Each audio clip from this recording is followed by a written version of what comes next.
નમસ્કાર દર્શક મિત્રો, હું શીતલ મહેતા ન્યૂઝ ઓફ કચ્છમાં આપનું સ્વાગત છે। જોઈએ આજના સમાચાર। પશ્ચિમ ગુજરાત વીજ કંપની લિમિટેડ અંજાર વર્તુળ કચેરી અંજાર। ચાલો ઉર્જા સંરક્ષણ સાથે તમારા કાર્બન ફૂટપ્રિન્ટને ઘટાડીએ। ઉદ્યોગપતિઓ માટે, ગૃહિણીઓ માટે, ખેડૂતો માટે સ્ટાર રેટિંગવાળા પ્રમાણિત વીજળીના સાધનો વાપરો અને ઉર્જા કાર્યક્ષમતા વધારો। ભચાઉના ભરોડિયામાં જમીન ઉપર દબાણ કરનારા 2 કેસમાં લેન્ડ ગ્રેબિંગ હેઠળ ફરિયાદ કરાઈ। મુંબઈ રહેતા 2 ઓસવાલ વ્યક્તિઓની જમીન ઉપર દબાણ થતા ફરિયાદ નોંધાઈ। ભચાઉના ભરોડિયા ગામની સીમમાં આવેલી મુંબઈ ઘરાઓની 2 જમીન ઉપર દબાણ કરી ખેડાણ કરનારા શખ્સ વિરુદ્ધ લેન્ડ ગ્રેબિંગની કલમો તળે 2 ફરિયાદ પોલીસ મથકે નોંધાઈ હતી। મહારાષ્ટ્રના થાણે મુંબઈ રહેતા ફરિયાદી બચુ જીવરાજ શાહ જૈન ઓસવાડે 2010માં ભરૂડિયાની સીમમાં હાજી અલી મામદ અમીન મેમણ પાસેથી જમીન ખરીદી હતી। તેમની માલિકીની આ જમીનના 7-8 એકરમાં છેલ્લા 2 વર્ષથી વલી મામદ સદ્દીક વાઢાએ દબાણ કરી ત્યાં ખેડાણ કર્યું હતું અને નાયબ મામલતદાર ભચાઉ દબાણ 2 સમક્ષ ઉમરાવાડી ટકરી બાપદાદાના વખતથી ખેત મજૂરી કરીએ છીએ।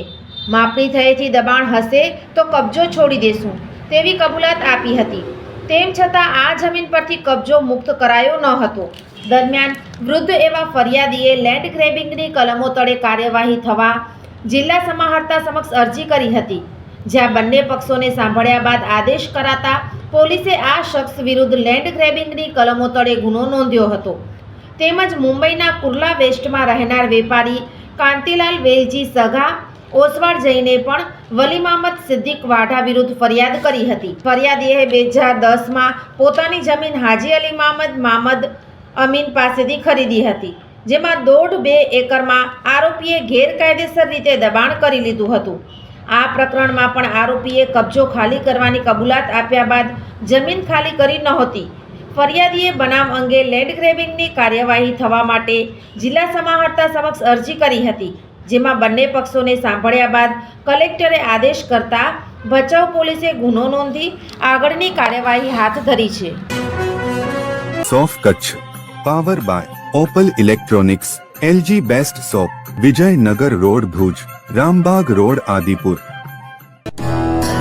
Power by KC jewellers, latest fashion ડિઝાઇનના ઓર્નામેન્ટ્સનો વિશ્વાસપાત્ર શોરૂમ, હોસ્પિટલ રોડ ભુજ।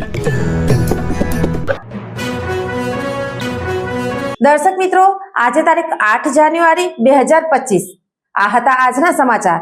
આવતીકાલે ફરી મળીશું, ત્યાં સુધી મને રજા આપશો। નમસ્કાર।